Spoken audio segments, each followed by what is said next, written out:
সরকারের পতন হয়েছে।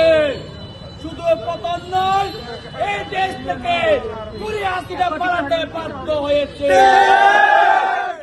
জনতার গণ অভ্যুত্থানে এই হাসিনার নেতৃত্বে তার নিষিদ্ধ সংগঠন ছাত্রলীগের গুন্ডারা আমাদের বাংলাদেশের ছাত্র জনতার উপর এবং জাতীয়তাবাদী পরিবারের উপর হামলা নির্যাতন করেছে এবং খুন করেছে।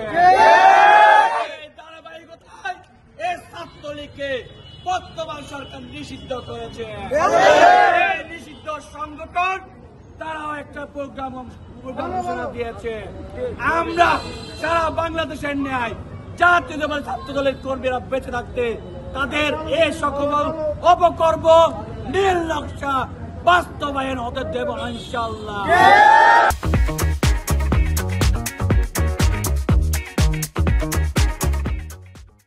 ছাত্রলীগের কুলাঙ্গাররা রাতের অন্ধকারে চোরের মতো মিছিল করে তাদের দাবি করতে চায় ছাত্র দল রাজপথে ছিল 17টা বছর।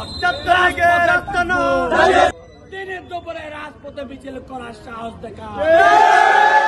আমরা আমাদের ভারপ্রাপ্ত চেয়ারম্যান, আমাদের সাংগঠনিক অভিভাবক জনাব তারেক রহমানের নেতৃত্বে সারা বাংলাদেশের ন্যায় কক্সবাজার মাটির মানুষের প্রিয় নেতা, কক্সবাজার সদর রাম আসনের সাবেক সবল সংসদ সদস্য জননন্দিত জনতা জনাব লুৎফর রহমান কাজল ভাইয়ের নেতৃত্বে আমরা জাতীয়তাবাদী ছাত্র দল ঐক্যবদ্ধভাবে রাজপথে আছি।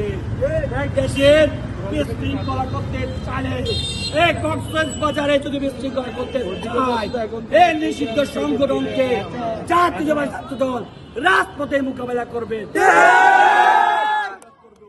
এই আশা ব্যক্ত করে আজকের এই বিক্ষোভ মিছিলে যারা উপস্থিত হয়েছেন সবাইকে ধন্যবাদ এবং কৃতজ্ঞতা জানিয়ে আজকের এই বিক্ষোভ মিছিল এখানে সমাপ্ত ঘোষণা করছি।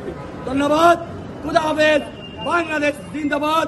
শহীদ প্রেসিডেন্ট জিয়াউর রহমান অমর, সাবেক 3 বারের প্রধানমন্ত্রী দেশ নেত্রী বেগম খালেদা জিয়ার সুস্থতা কামনা করছে। আমাদের সাংগঠনিক অভিভাবক বিএনপির ভারপ্রাপ্ত চেয়ারম্যান জনাব তারেক রহমান জিন্দাবাদ। কক্সবাজারের মাটি ও মানুষের প্রিয় নেতা জননেতা জনাব লুৎফর রহমান কাজল ভাই জিন্দাবাদ জিন্দাবাদ।